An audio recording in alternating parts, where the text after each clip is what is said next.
Hello friends, welcome to my channel study with Diksha Rathore. Friends, आज इस video में हम पढ़ेंगे प्राचीन इतिहास के बारे में। लेकिन इससे पहले मैं आपको एक चीज़ बताना चाहती हूँ कि इतिहास एक ऐसा सब्जेक्ट है जो कि हर एक कम्पिटिटिव एग्ज़ाम में इससे क्वेश्चन आते हैं। तो इसलिए इस वीडियो को ध्यान से देखिए क्योंकि ये आपके लिए बहुत हेल्पफुल साबित होने वाला है।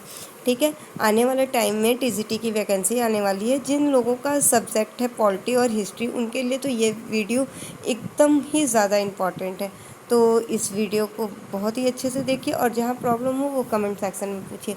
तो शुरू करते हैं आज का टॉपिक प्राचीन इतिहास में। ठीक है, इसमें हम जानेंगे कि इतिहास कहते किसको है। तो इससे पहले आपको ये पता होना चाहिए कि जो हमारा इतिहास है वो 3 भागों में बटा हुआ है। आपका प्राचीन इतिहास, मध्यकालीन भारत का इतिहास और आधुनिक भारत का इतिहास। तो इसमें हम सबसे पहले पढ़ेंगे प्राचीन इतिहास के बारे में और बाकी माध्यमिक और आधुनिक इन दोनों को भी लेते हुए आगे हम चलेंगे। ठीक है, थोड़ा थोड़ा करके सभी कुछ चीज़ें कवर करते हुए चलेंगे। ठीक है, तो बात करते हैं हम इतिहास की। इतिहास होता क्या है? तो इसमें एक लाइन में हमने लिखा है कि जो अतीत की घटनाओं की जानकारी देता है उसे हम इतिहास कहते हैं। तो आप लोग अतीत की घटनाएं मतलब क्या? कि जो हमारे पूर्वजों के टाइम से होती आ रही हैं, जो कई 100 साल पहले से होती आ रही है, जिससे चीज़ को हम देख के समझ के जान के, जिनका हम लिखित विवरण देख के ये कल्पना करते हैं कि इतने साल पहले ये चीज़ें हुआ करती थी। अगर ये चीज़ें यूज़ होती थी तो इस तरह से यूज़ होती थी। तो ये जो हमें जानकारी देता है उसी जानकारी को हम क्या कहते हैं? इतिहास कहते हैं। ठीक है, बात करते हैं हम इतिहास को 3 भागों में बांटा गया है। पहला है प्रागैतिहासिक काल, आधे ऐतिहासिक काल और ऐतिहासिक काल। ठीक है, तो प्रागैतिहासिक काल जो था ये जो है ये पूरी तरह से आपका पुरातात्विक साधनों पर निर्भर था। पुरातात्विक साधन क्या होते हैं? तो पुरातात्विक वो चीज़ें होते हैं जैसे सिक्के हो गए, इमारतें हो गई, ईटा पत्थर हो गया, मूर्तियों के द्वारा हो गया, मृत भांडों के द्वारा हो गया। इन सब चीज़ों को देख के जो हम चीज़ों को समझते हैं कि नहीं इस समय ये चीज़ें ऐसी हुआ करती होंगी, तो वही चीज़ होता है पुरातात्विक। जैसे हम पुराने इमारतों को देख के सोचते हैं कि ये चीज़ें इस तरह से पहले बनाई जाती थी। ठीक है, इसमें कोई लिखित विवरण नहीं मिलता क्योंकि उस समय जो मानव का जीवन था वो अपेक्षाकृत बर्बर था। ठीक है, यानी कि जो इंसानों का जीवन था वो काफ़ी ज़्यादा डिफ़िकल्ट था, बहुत ही ज़्यादा असभ्य था। इसी वजह से उस टाइम में कोई लिखित विवरण नहीं मिलता। ठीक है, बात करते हैं हम कि ये मानव सभ्यता के प्रारंभिक टाइम क्या कैसे थे और इनको कितने भागों में बांटा गया था। तो इनका जो मानव सभ्यता का प्रारंभिक जीवन है वो 3 भागों में बांटा गया था। पूरा पाषाण काल, मध्य पाषाण काल और नवपाषाण काल को। नवपाषाण काल को उत्तर पाषाण काल भी कहा जाता था क्योंकि नवपाषाण काल में पत्थरों का जो है अच्छे से जानकारी हो चुका था, लोग चीज़ों को समझते थे इसलिए। तो इसमें क्या था कि पूरा पाषाण काल में मानव ने कुछ अच्छा चीज़ें सीखा, मध्य काल में उससे भी ज़्यादा अच्छा सीखा, नवपाषाण में पूरी तरह से वो क्या हो गए थे? जागरूक हो चुके थे। ठीक है, अब हम बात करते हैं आपकी सबसे पहले कि यहाँ पे जो सोहन नदी घाटी है, बेलन नदी घाटी और नर्मदा नदी घाटी है। ठीक है, यहाँ से हमें संस्कृति का साक्ष्य मिलता है। ठीक है, यानी कि पूरा पाषाण काल की संस्कृति कैसी थी उसका साक्ष्य हमें सोहन नदी घाटी से, बेलन नदी घाटी और नर्मदा नदी घाटी से मिलता है। अब बात करते हैं हम भीमबेटका की। ठीक है, देखिए यहाँ पे लिखा हुआ है भीमबेटका। तो भीमबेटका से हमें शैलाश्रय यानी कि शैल चित्रों के बारे में पता चलता था और यहीं से हमें बाघ के भी चित्रों का पता चला था जो कि मध्य प्रदेश में था। और ये भीमबेटका जो है वो कहाँ पर है? भोपाल में स्थित है। ठीक है, फिर आगे चलते हैं हम मध्य पाषाण काल में। तो जो आपका मध्य पाषाण काल है वहाँ पे जो है उपकरण जो होते थे, जो हथियार होते थे वो काफ़ी सूक्ष्म होते थे यानी छोटे होते थे, जिसे हम माइक्रोलिथ कहते हैं।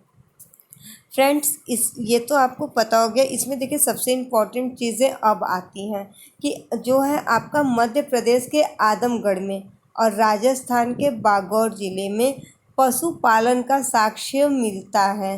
ठीक है, अगर क्वेश्चन पूछता है कि पशुपालन का साक्ष्य कहाँ से मिलता है तो मध्य प्रदेश के आजमगढ़ से और राजस्थान के बागौर से हमें पशुपालन का साक्ष्य मिलता है। ठीक है, अब बात करते हैं हम यूपी के सराय नाहर और महदहा में। तो यहाँ से हमें किसका मिलता है, मानव के अस्थि पंजरों का अवशेष प्राप्त हुआ है। तो इसमें भी अगर क्वेश्चन पूछेगा कि मानव के अस्थि पंजर कहाँ से मिले हैं, तो सराय नाहर तथा मजदहा से मिले हैं। अगर ये पूछ दे क्वेश्चन कि उत्तर प्रदेश के कौन से स्थान से अस्थि पंजरों का अवशेष मिला है, तो आप सराय नाहर और महदहा लगाएंगे। ठीक है। अब आते हैं नवपाषाण काल में। तो नवपाषाण काल में 1860 ईस्वी में आपके प्रस्तर उपकरण यानी कि पत्थरों के औजारों का जो है साक्ष्य टोंस नदी से प्राप्त हुआ है। ये नदी आपका यूपी में स्थित है। ठीक है, अब आगे हम बात करेंगे आपका कि जो ये मेहरगढ़ है, वो मेहरगढ़ आपका कहाँ पर है, पाकिस्तान के बलूचिस्तान प्रांत में है। यहाँ से हमें कृषि का साक्ष्य मिला है। ये क्वेश्चन को आप मोस्ट इम्पॉर्टेंट कर सकते हो।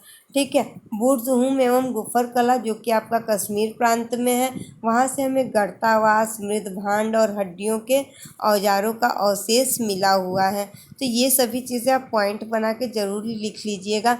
बिहार प्रांत के चिराद स्थान से हमें प्रचुर मात्रा में हिरण के सींग या फिर पशुओं के हड्डियों का अवशेष मिला है। ठीक है, ये भी क्वेश्चन आ सकता है कि पशुओं का अवशेष अत्यधिक मात्रा में कहाँ से मिला है, तो वो हमें चिराद से मिला है, बिहार प्रांत के। ठीक है, और ये क्वेश्चन आपका कई बार रिपीटेड है कि चावल का साक्ष्य कहाँ से मिला है। तो चावल का साक्ष्य में कोहडीवा से, इलाहाबाद के नज़दीक है, वहाँ से मिला है और वो 6000 ईसा पूर्व पहले मिला हुआ था।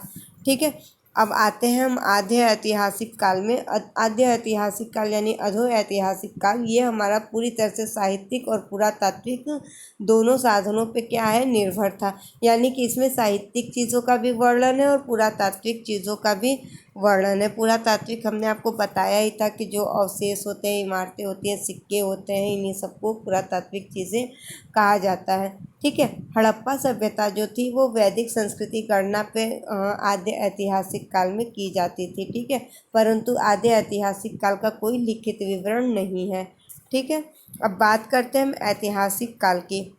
तो ऐतिहासिक काल में मानव बहुत ही ज़्यादा सभ्य बन चुका था, इसलिए वहाँ पे लिखित विवरण मिलता है, क्योंकि उस समय जो है मानव हर चीज़ों को समझाने लायक हो चुका था। ठीक है, इसी से हमें साहित्यिक तथा विदेशी विवरण यानी विदेशी वृत्तांत का भी जानना शुरू हो चुका था। ठीक है, अब बात करते हैं हम प्राचीन इतिहास की। तो प्राचीन इतिहास को जानने के 3 स्रोत हैं। पहला है पुरातात्विक, फिर साहित्यिक स्रोत और विदेशी यात्रियों का विवरण। ठीक है, अब पुरातात्विक चीज़ों में देखिए क्या क्या आता है। तो पुरातात्विक चीज़ों के अंतर्गत आपका सिक्के आएंगे, अभिलेख आएंगे, स्मारक आएंगे, भवन आएंगे, मूर्तियाँ आएंगी, ताम्रपात्र, ये सब चीज़ें आपकी क्या आएंगी, पुरातात्विक स्रोत में आएंगी। ठीक है, अब हम बात करते हैं कि सबसे ज़्यादा अभिलेख हमें कहाँ से प्राप्त हुए हैं। तो सबसे ज़्यादा प्राचीन अभिलेख हमें भोजक कोई स्थान से प्राप्त हुए हैं, जिसमें वरुण, इंद्र, नासत्य और वैदिक देवताओं के नाम आते हैं या अंकित थे। ठीक है, ये सबसे आपका इम्पॉर्टेंट क्वेश्चन है और ये काफ़ी ही ज़्यादा आप मोस्ट इम्पॉर्टेंट इसको कह सकते हो कि अशोक का जो अभिलेख है वो हमें 300 ईसा पूर्व लगभग पहले मिला था। और इनका जो अभिलेख है वो जो था वो पूरी तरह से अशोक के धर्म और राजस्व के आदर्शों पर क्या था, निर्भर था, या इनका आदर्शों का विवरण इसमें मिलता है। और इनके जो अभिलेख थे वो थे मास्की, गुर्जरा, उदमगोलम और निट्टर। ठीक है, ये इनके अभिलेख थे। अब बात करते हैं कि अशोक का जो अभिलेख था वो आपका ब्राह्मी लिपि में था। ठीक है, और इसमें इसकी खरोष्टी लिपि जो है वो दाएं से बाएं की ओर लिखी जाती है। अशोक के अभिलेख जो है यूनानी तथा अरमाइका दोनों लिपि में थे, जो कि यूनानी आपका ब्राह्मी में और अरमाइका आपका खरोष्टी में मिलता है। ठीक है, और एक बार ये रिपीटेड क्वेश्चन है कि 1837 में जेम्स प्रिंसप ने अशोक के अभिलेख को पढ़ा था, वो किस लिपि में, ब्राह्मी लिपि में। ठीक है। जेम्स प्रिंसप जो थे वो ब्राह्मी लिपि में अशोक के अभिलेख को पढ़े थे। अब बात करते हैं हम सिक्कों की। तो जो सिक्के थे वो किस तरह के थे। तो जो जो सिक्कों का अध्ययन करता है, जो सिक्कों के अध्ययन किया होता है उसको हम मुद्रा शास्त्र कहते हैं। पुराने सिक्के तांबे, चांदी, सोने और सीसा के बने हुए थे।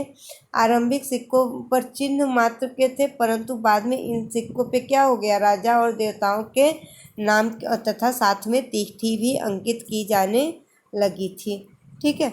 अब आते हैं हम आहत सिक्कों के बारे में। ये तो आप सुने ही होंगे कि आहत सिक्कों को पंचमार्क सिक्का भी कहा जाता था। ये आहत सिक्का क्या होता था, ये जिस पे ठप्पा मारे जाते थे वही आपके आहत सिक्के होते थे। आहत सिक्के की पुरानी निधि टोडर्स थी जो कि यूपी के मगध से मिलती है। ठीक है। तांबे व चांदी के सिक्के को पंचमार्क कहते हैं और पंचमार्क को ही आहत सिक्के कहते हैं, ये आप ध्यान रखिएगा। बात करते हैं कि जो आहत सिक्के थे या पंचमार्क सिक्के थे उस पर क्या बने होते थे, पेड़, मछली, सांड, हाथी और अर्धचंद्र की आकृति बनी हुई होती थी। यहाँ पे आप देख सकते हो, ये देखिए हमने ऐसे बना रखा है, तो इसको आप देख के समझ सकते हो कि ये आहत सिक्कों की आकृति है। ठीक है। अब देखिए सातवाहन ने जो था वो शीशे का सिक्का चलाया था। गुप्त शासक ने सोने का सिक्का जारी किया था। लेख वाले सिक्कों को स्वर्ण के होते थे जो कि हिंदी यूनानी के शासकों ने चलाया था, जिनको हम इंडो ग्रीक कहते हैं। बात करते हैं हम मूर्तियों की। तो मूर्तियाँ जो थी वो प्राचीन काल की मूर्तियों को उसका निर्माण कब हुआ था, कुषाण काल में हुआ था, जिनमें हमें पता चलता था कि नहीं, धार्मिक भावनाओं का विकास हो चुका है। ठीक है। फिर बात करते हैं हम कि कुषाण कालीन जो था वो गांधार कला पर निर्भर था, जबकि मथुरा की जो कला थी वो क्या थी, पूरी तरह स्वदेशी थी। ठीक है। स्मारक भवन वहाँ के कैसे थे, तो वो जो प्राचीन काल के महल व मंदिर की वास्तुकला थी वो बहुत ही ज़्यादा शैलीपूर्ण हुआ करती थी।